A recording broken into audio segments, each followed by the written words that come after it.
अस्सलाम वालेकुम नाजरीन, प्रोग्राम हयात नौ के साथ एक बार फिर आपकी खिदमत में हाजिर हूँ। नाजरीन, इस प्रोग्राम में हम तारीख़ की उन मशहूर शख्सियात के बारे में बात करते हैं जो कि माजी में कहीं या खो गए हैं या उनका ज़िक्र तारीख़ की किताबों में कम मिलता है। कुछ ऐसी शख्सियात भी हैं जिनका ज़िक्र तो मिलता है तारीख़ की किताबों में तफसील के साथ, लेकिन उनकी ज़िंदगी के कुछ गोशे, कुछ पहलू ऐसे होते हैं जो कि तारीख़ पोशीदा रखती है। तो हम कोशिश करते हैं कि इस प्रोग्राम में उन तमाम पहलुओं का अहाता किया जाए।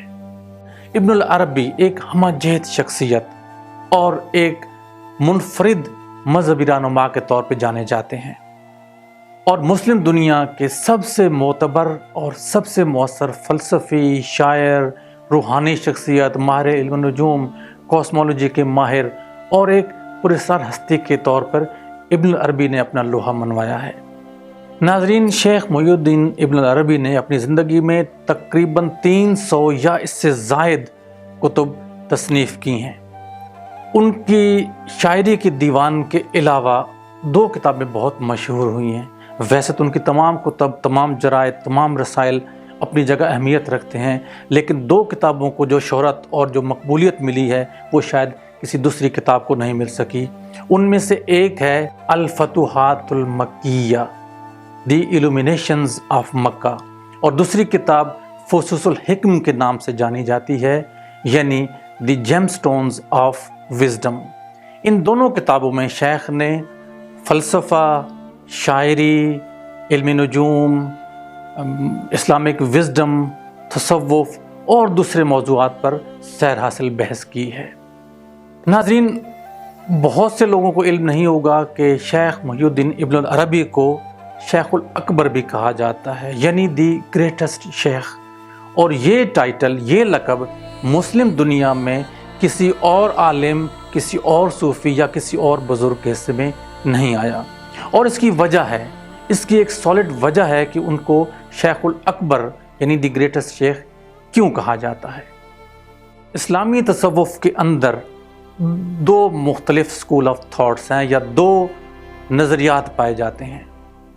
एक को कहा जाता है वहदतुल वजूद का नज़रिया, पैंथीइज़्म का नज़रिया, हमाऊस्त का नज़रिया, यानी सब कुछ अल्लाह है, सब कुछ खुदा है। ये एक नज़रिया पाया जाता है और ये नज़रिया पेश करने वाले शेख मुहिउद्दीन इब्नुल अरबी थे। जैसा कि मैंने आपको पहले बताया कि आपको शेखुल अकबर शायद इस वजह से कहा जाता है कि उन्होंने तसव्वुफ़ का या रूहानियत का एक बहुत बड़ा नज़रिया, जो कि इससे पहले शायद मौजूद नहीं था, इस दुनिया में रोशनास करवाया था।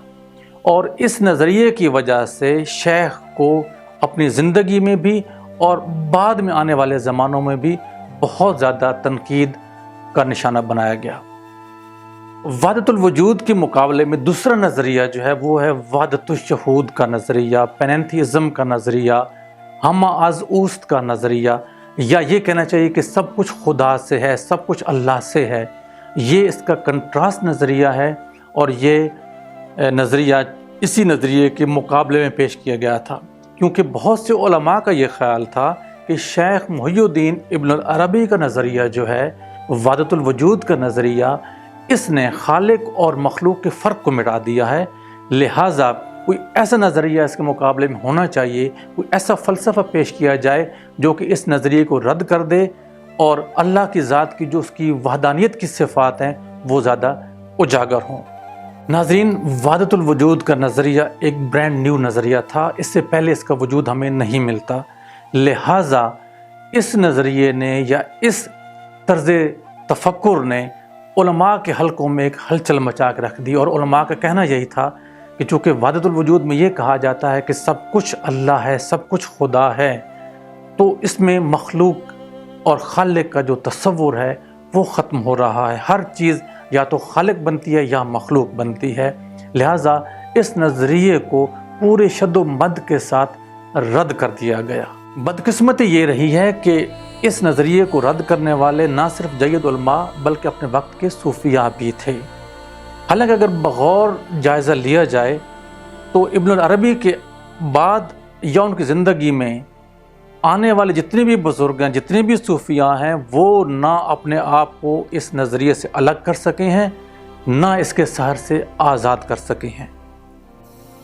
اور ناظرین، آج کے سائنسی دور میں جہاں کوانٹم فزکس پہ بہت زیادہ تحقیق ہو چکی ہے، اب انسان سب ایٹامک پارٹیکلز کی حقائق کو بھی جان چکا ہے، لہٰذا اس دور کے اندر وحدت الوجود کا نظریہ سمجھنا اور بھی آسان ہو گیا ہے۔ اور آپ دیکھیے کہ یہ نظریہ آج سے تقریباً 800 سال پہلے شیخ نے پیش کیا تھا۔ میں نے پہلے بھی گزارش کی ہے کہ مسلم دنیا کے اندر کسی بھی بڑی شخصیت کو اس قدر تنقید کا سامنا نہیں کرنا پڑا جتنا کہ شیخ محی الدین ابن العربی کو تنقید کا سامنا کرنا پڑا۔ آپ دیکھیے، امام ابن تیمیہ ایک مشہور علمی شخصیت، حالانکہ ان کی اپنی ذات بھی کنٹروورشل ہے، تھوڑی سی متنازع ہے، لیکن ان کی علمی صلاحیت اور قابلیت کو چیلنج نہیں کیا جا سکتا۔ امام ابن تیمیہ ابن العربی کو فاسق، فاجر، کافر اور زندیق کے نام سے لکھتے ہیں اور لوگوں کو بتایا کہ یہ انسان اسلام سے خارج ہے۔ ابن حجر اشقلانی ایک بہت مشہور عالم ہے، وہ بھی آپ کے نقاد نظر آتے ہیں اور آپ کو انہوں نے بھی کافر اور زندیق کہا ہے۔ اور تو اور البدایہ والنہایہ کے مصنف ملا علی قاری، وہ بھی آپ کے نقاد نظر آتے ہیں اور وہ بھی آپ پہ کفر کے فتوے لگاتے ہوئے نظر آتے ہیں۔ ناظرین، اگر صوفیاء کی بات کرتے ہیں تو اس میں سب سے جو صف اول کے جو نقاد نظر آتے ہیں ابن العربی کے اس وحدت الوجود کے نظریے کے، وہ ہیں شیخ مجدد الف ثانی، شیخ احمد سرہندی بھی کہا جاتا ہے جن کو، اور یہی شیخ احمد سرہندی ہیں جنہوں نے وحدت الوجود کے نظریے کے مقابلے میں وحدت الشہود کا نظریہ یعنی پینتھیزم کا نظریہ پیش کیا تھا۔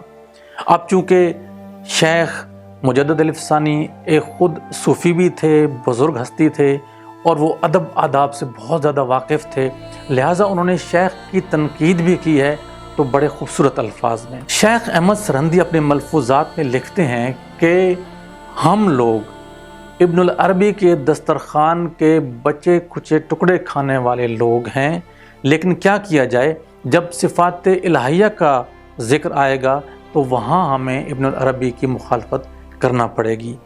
تو شیخ نے مخالفت بھی کی تو بڑے اچھے انداز سے کی ہے۔ ناظرین، یہ تھا ہمارا آج کا پروگرام۔